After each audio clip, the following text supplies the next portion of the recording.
নমস্কার, আমি ডাক্তার অনুকা রায়। আমি আজকে যে বিষয়ে কথা বলবো সেটা হচ্ছে আইওআই। আইওআই মানে হচ্ছে ইন্ট্রাইউটেরিন ইনসেমিনেশন। এটা হচ্ছে অ্যাসিস্টেড রিপ্রোডাক্টিভ টেকনিকের একটা ফার্স্ট স্টেপ। হ্যাঁ, এখন এই আইওআই নিয়ে কিন্তু অনেকের ভ্রান্ত ধারণা থাকে এবং অনেকে এসেই বলে ম্যাডাম আমাকে আইওআই করে দেন, আমি কিন্তু আইওআই করতে আসছি। এর আগে আমাদের জানতে হবে যে আইওআই জিনিসটা কি। এটা বলার আগে আমি বলবো যে আমাদের ফিমেলদের যে শরীরের ভিতরে যে রিপ্রোডাক্টিভ ট্র্যাক্ট থাকে, মানে যার মাধ্যমে বাচ্চাটা হয়, সেটা আসলে কি সেটা যদি আমরা জানি তাহলে আইওআই জিনিসটা আমরা খুব সহজে বুঝতে পারবো। আমাদের ফিমেলদের শরীরে থাকে ভ্যাজাইনা, ইউট্রাস, ফ্যালোপিয়ান টিউব এবং পিছনে থাকে ওভারি। ওভারি থেকে ডিমটা বড় হয়ে ওভুলেশন হয়ে ডিমটা কিন্তু ফ্যালোপিয়ান টিউবে আসে এবং যখন ইজাকুলেশন হয় হাজবেন্ডের সাথে মেলামেশার পরে স্পার্মটা ভ্যাজাইনা দিয়ে ইউট্রাস হয়ে তারপর হচ্ছে ফ্যালোপিয়ান টিউবের অ্যাম্পোরিক রিজনে আসে। এইখানে কিন্তু স্পার্ম এবং যে ওভাম মানে ও সাইডটা একসাথে মিলিত হয়ে বা ফার্টিলাইজেশন হয়ে তখন কিন্তু বাচ্চাটা হয়। তারপর আবার এখান থেকে চলে আসে আমাদের জরায়ুর ভিতরে। এখন অনেকের দেখা যায় যে সার্ভিসে প্রবলেম থাকে, হোয়াইটিস ডিসচার্জ থাকে, আবার হাজবেন্ডের স্পার্মের মোটিলিটি কম থাকে, গুণগত মান কম থাকে, তখন কিন্তু সাধারণত আমরা আইওআইটা করে থাকি।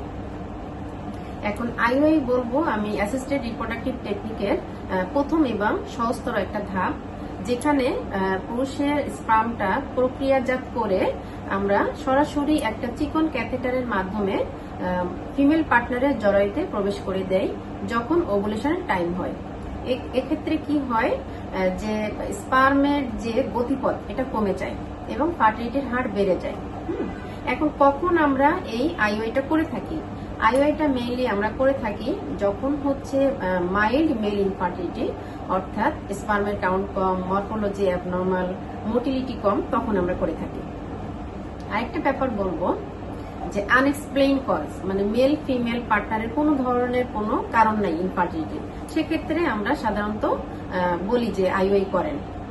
অনেকে দেখা যায় যে হোয়াইটিস ডিসচার্জ থাকে ফিমেল পার্টনারের এবং এই হোয়াইটিস ডিসচার্জ এবং সার্ভাইকাল মিউকাসের যে প্রবলেমের জন্য যে স্পার্মটা জরায়ুর ভিতরে ঢুকবে এই রাস্তাটা ব্লক করে দেয়। তখন কিন্তু আমরা এইটা মানে ওভারকাম করার জন্য কি করে থাকি, আমরা চিকন ক্যাথেটারের মাধ্যমে এই আইওআইটা করে থাকি।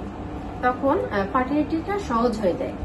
আরেকটা ব্যাপার যে পিসিওএস আমরা যেটা বলি, আমাদের ইনফার্টিলিটির মেইন যে কজটা পিসিওএস, যেখানে 70% কজটা কাভার করে থাকে।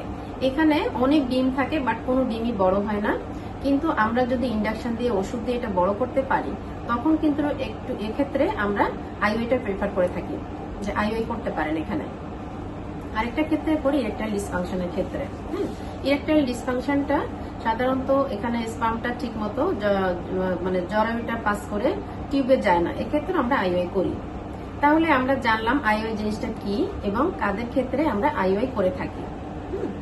ধন্যবাদ সবাইকে, ভালো থাকবেন।